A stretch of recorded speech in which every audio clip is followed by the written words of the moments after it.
เขาเนี่ยเป็นคนลาวเขาเนี่ยเป็นคนเวียดมาไล่เขาหนีสับนี่นะคนละอุกบ่อยากบาดนะนี่ดิห้ามขี่เด็ดขาดด้วยในฐานะประชาชนเนาะก็ฝากบอกหน่วยงานที่เกี่ยวข้องก็ลงมาตรวจสอบในเด้อมาไอเป็นหูเป็นตาให้ประชาชนแน่ถ้าหากว่ามีความรู้สึกว่ามันบ่ยุติธรรมต่อประชาชนลาวก็ฝากให้หน่วยงานที่เกี่ยวข้องแก้ไขเนาะแล้วก็อธิบายออกมาให้พี่น้องประชาชนฮู้ว่าเป็นย้อนหยังเนาะเขาเจ้าจังสิได้แบบว่าใช้ชีวิตแบบมีความสุขนะอยู่ในประเทศเจ้าของแท้ๆก็เจอเหตุการณ์แบบนี้ก็บ่โอเคเด้สบายดีพี่น้องสวัสดีค่ะพี่น้องจ๋ามื้อนี้มาพบกับช่องสาวหลาชาแนลอีกแล้วเด้อมาพบมาพ่อกับสลาอยู่เฮือนเด้อพี่น้องสบายดีตอน 11 โมงกว่าๆเนาะสลาก็บ่ได้ไปไสอยู่เฮือนเอาลูกคือเก่าเนาะ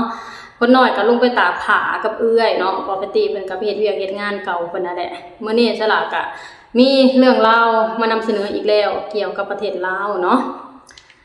บอกเลยว่าเป็นสิ่งที่คนลาวก็งงนะเกี่ยวกับสถานการณ์จะเกิดขึ้นนะพี่น้องก็มีนักร้องดังคนหนึ่งเนาะเพิ่นพาลูกเพิ่นไปเที่ยวอยู่สวนสาธารณะอยู่ที่ปากเซ่เนาะก็เป็นบ่อนที่พักผ่อนหย่อนใจของประชาชนลาวใช่บ่แล้วก็ได้วันพักผ่อนหรือว่ายามมื้อแลงก็เขาเจ้าก็สิพาลูกพาหลานไปนั่งชิลไปนั่งลิ้นไปปั่นจักรยานลิ้นไปขี่รถลิ้นนะไปย่างสวนสาธารณะเนาะคำว่าสวนสาธารณะนี่ตามที่เข้าใจนะเป็นของหน่วยงานรัฐบาลนะเป็นของประเทศลาวเป็นของส่วนกลางนะไผก็สามารถไปย่างลิ้นได้ไผก็สามารถไปนั่งลิ้นได้ไปปั่นจักรยานได้นะไปขับรถลิ้นได้นะเพราะเป็นบ่อนพักผ่อนหย่อนใจเนาะสิว่าแล้วก็ได้ตามเมืองใหญ่ๆเนาะคืออย่างเช่นประเทศไทยนี่ก็โอ้ยหลายแห่งเนาะสวนสาธารณะก็คือคนไทยก็มีสิทธิ์แหละทุกคนก็คือว่าผู้ใดก็สามารถไปย่างลิ้นได้แม้กระทั่งคนต่างชาติก็สามารถไปย่างลิ้นได้โดยที่บ่ได้เสียค่าเขาหรือว่าบ่ได้เสียเงินให้จุดนั้นนะตามที่สละอยู่มาประเทศไทยเขาเจ้าก็สามารถเปิดให้คนทั่วไปเขาไปย่างลิ้นได้ถ้าหากว่าบ่ไปทำลายทรัพย์สินหรือว่าไปบ่ไปสร้างความเดือดร้อนให้จุดนั้นก็สามารถเขาไปนั่งพักผ่อนหย่อนใจได้เนาะอันนี้ก็คือตามที่สละหูมาคืออย่างอยู่ประเทศลาวก็สิประมาณเดียวกันเนาะแถวหัวเมืองใหญ่ๆก็สิมีสวนสาธารณะไปให้ประชาชนให้เด็กน้อยหรือว่าครอบครัวพากันไปพักผ่อนหย่อนใจเนาะเพราะเนี่ยว่าตามบ้านนอกคืออย่างสระนี่ก็คือบ่มีสวนสาธารณะเนาะก็คือจะมีที่ของไปของมันบ่มีสวนสาธารณะนะถ้าหากว่าเฮาไปล่วงล้ำเขตของเขาก็คือผิดนะแต่อันนี้ก็คือเป็นสวนสาธารณะเนาะย้ำว่าเป็นสวนสาธารณะบ่แม่นของมิติบุคคลแล้วบ่แม่นของส่วนบุคคลเนาะคืออย่างนักร้องดังคนนี้เพิ่นก็ได้ออกคลิปนะอยากถามภาคส่วนที่เกี่ยวของว่าเป็นหยังคือเกิดเหตุการณ์นี้อยู่ในประเทศลาวทั้งที่อยู่ในประเทศลาวคนลาวสมควรมีสิทธิ์สามารถไปลิ้นได้สามารถไปย่างได้สามารถเอาจักรยานไปปั่นได้นะแต่ว่ารอบนี้บ่เป็นแบบนั้นเนาะมีคนต่างชาติมาไล่เพิ่นออกจากพื้นที่สาธารณะบอกว่าพื้นที่ตรงนี้คนต่างชาติมีสิทธิ์เพราะว่าได้สัมปทานไปแล้วก็คือว่าบ่สามารถเอารถจักรยานมาปั่นเองได้มาถีบเองได้ต้องเช่าของเขาถึงลิ้นได้อยู่ในบริเวณนั้นนะพี่น้องเพิ่นก็เลยออกคลิปมาถามภาคส่วนที่เกี่ยวข้องว่ามันเกิดเหตุการณ์นี้มันแม่นความจริงบ่ว่าคนเวียดนามมาสัมปทานพื้นที่สาธารณะนี้ไปแล้วประชาชนคนทั่วไปคนลาวทั่วไปนี่เขามาลิ้นต้องเสียเงินให้เพิ่นถ้าหากว่าบ่เสียเงินให้เพิ่นก็คือบ่สามารถลิ้นได้นะป้าพี่น้องเดี๋ยวเฮาไปเบิ่งคลิปกันก่อนหลังจากนั้นเฮาจะมาเว้าในมุมมองของคนลาวคือหยังสละเนาะว่ามันคือเกิดเหตุการณ์แบบนี้นะก่อนอื่นเบิดสละก็ขออนุญาตเจ้าของคลิปเด้อขออนุญาตนำเสนอคลิปนี้ต่อเพื่อ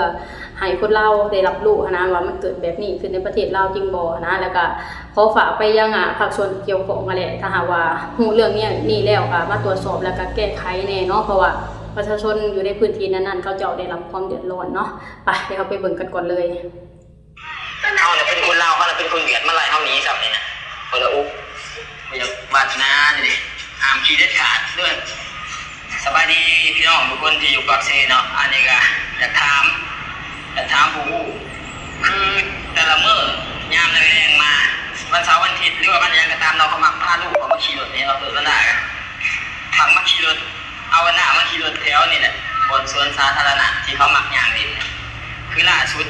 มีคนมาหายข่อยมีคนมาด่าว่าห้ามเอารถมาขี่ในเด็ดขาดเพราะว่าคุณจะเป็นสัมปทานหมดแล้วเดี๋ยวสัมปทานแต่ในหอดผมทันจะขี่รถตัวเองไม่ได้ว่าท่านต้องเซารถคุณเท่านั้นถึงจะขี่ได้ข่อยก็งงเหมือนกันอันนี้มันเป็นดินมันเป็นดินบุคคลบนดินเทียมของเนี่ยหายเลยบ่ให้เอารถเขามาได้ขาดต้องย่างออกผม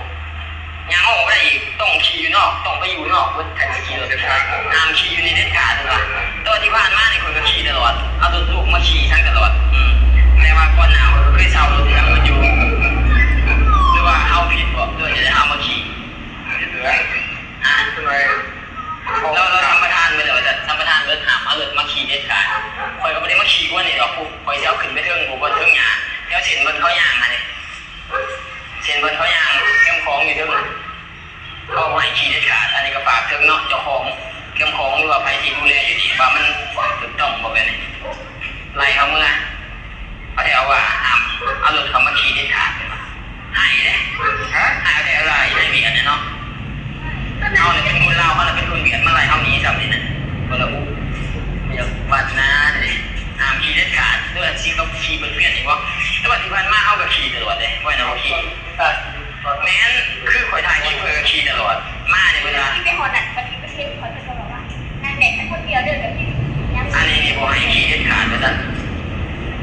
ล่าสุดสวนสาธารณะมีเจ้าของเนาะมันจะเป็นสัมปทานเวทนี่ห้ามเอารถเขาไปขี่เด็ดขาดมาหายอยู่ที่ได้เบียดเนาะเดี๋ยว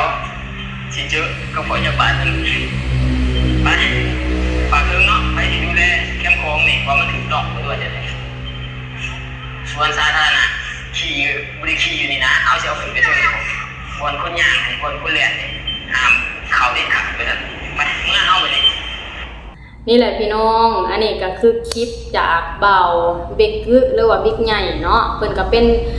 นักร้องชื่อดังของประเทศลาวเป็นยูทูบเบอร์ผู้มีชื่อเสียงเป็นอินฟูเนาะ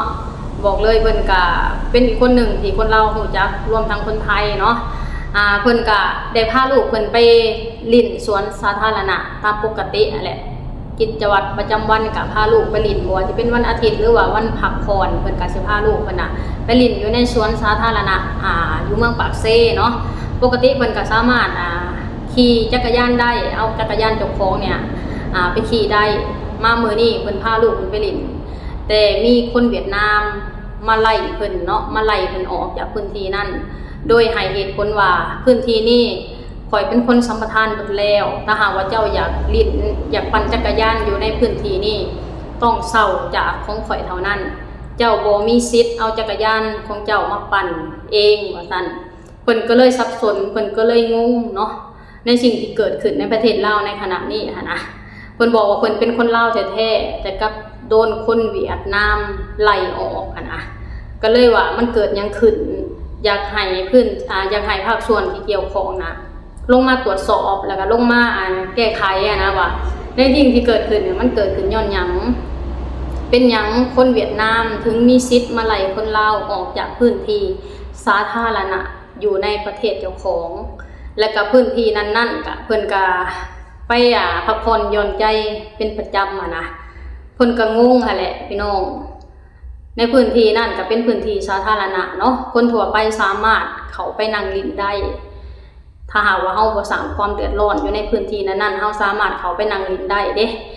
ถ้าหากว่าเฮาไปทำลายทรัพย์สินก็ยังว่านะเฮาก็ไปลิ้นเหมาะมาแม่ของเฮาไปพักผ่อนหย่อนใจปกติของเฮา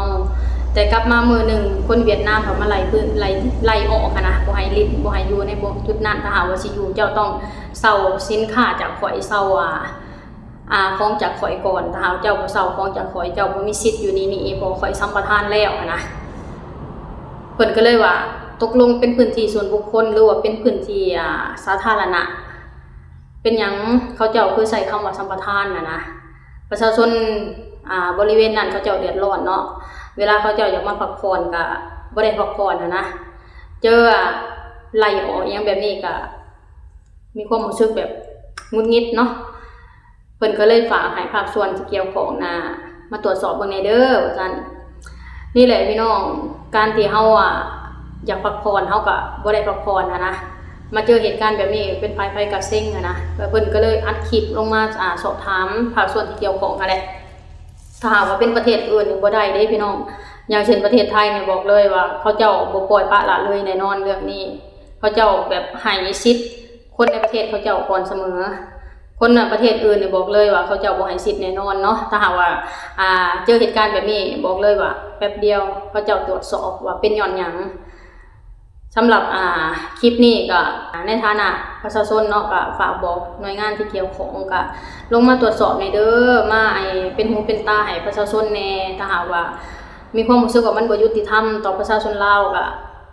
ฝากให้หน่วยงานที่เกี่ยวข้องแก้ไขเนาะแล้วก็อธิบายออกมาให้พี่น้องประชาชนฮู้ว่าเป็นย้อนหยังเนาะเขาเจ้าจังสิได้แบบว่าใช้ชีวิตแบบมีความสุขนะอยู่ในประเทศเจ้าของแท้ๆก็เจอเหตุการณ์แบบนี้ก็บ่โอเคเด้นี่แหละพี่น้องสำหรับคลิปนี้สลาก็สิขอจบคลิปซำนี้ก่อนเด้อขอให้พี่น้องทุกคนกดไลค์กดแชร์กดติดตามในสลาเนี่ยเด้อสบายดีสวัสดีค่ะ